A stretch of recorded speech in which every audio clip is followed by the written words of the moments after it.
তুরাগ থানাধীন পুরাতন থানা রোডের তারা মার্কেট সংলগ্ন একটা বাসার নিকট সেদিন আনুমানিক সকাল 10 ঘটিকার সময় ভিকটিম স্বাতী রানী তার শিশু সন্তান বিজু রানী সহ তার ভাসুরের বাসায় যাচ্ছিলেন। এই সময় ঘটনাস্থলে হঠাৎ এক যুবক উপস্থিত হয় এবং তার নিকট থাকা একটা বোতল থেকে কিছু তরল সদৃশ বস্তু ছুঁড়ে মারে ভিকটিমের গায়ের উপরে। পরবর্তীতে জানা যায় সে প্রকৃতপক্ষে অ্যাসিড নিক্ষেপ করেছিল এবং অ্যাসিড নিক্ষেপের মাধ্যমে ভিকটিমকে অপ্রস্তুত অবস্থায় ফেলে ভিকটিমের গলায় থাকা 8 আনা ওজনের একটা শর্টের চেইন ছিনতাই করে নিয়ে যায়। পরবর্তীতে এই ঘটনার উপর ভিত্তি করে উত্তরা থানায় একটা মামলা হয় এবং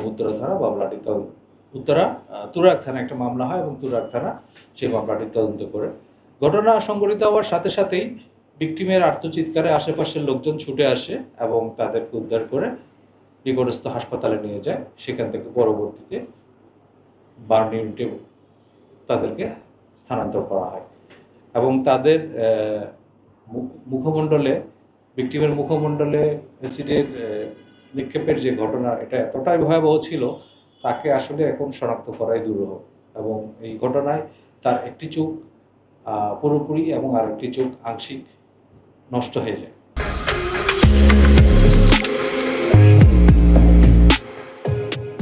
প্রাথমিকভাবে আমরা যেটা জানতে পেরেছি, সে এখানে একটা গার্মেন্টস ফ্যাক্টরিতে চাকরি করত। 20 দিন ধরে সে এখানে চাকরি করে। সে নিয়মিত আবার চাকরিতে যোগদানও করে নাই, কাজও করতো না। তো আমরা যেটা তার কাছ থেকে প্রাথমিক জিজ্ঞাসাবাদে জানতে পারি, সে মূলত অর্থের লোভে এই চেনটা ছিনতাই করে কিছু অর্থ উপার্জন পাবে সেই লোভেই এটা করেছিল। এখন তাকে জিজ্ঞাসাবাদ করে হয়তো আরো বিস্তারিত তথ্য পাওয়া যাবে।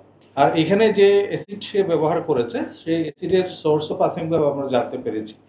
এই যে ব্যাটারি চালিত রিক্সাগুলো আছে, সেইখান থেকে যে সেখানে ব্যাটারিতে যে অ্যাসিডটা ব্যবহার করা হয়, সেই অ্যাসিড সে সংগ্রহ করে এবং সেই অ্যাসিড নিক্ষেপের মাধ্যমে যে ভিকটিমকে অপ্রস্তুত অবস্থায় রেখে তার গলার থেকে সে চেনটা ছিনতে পারে।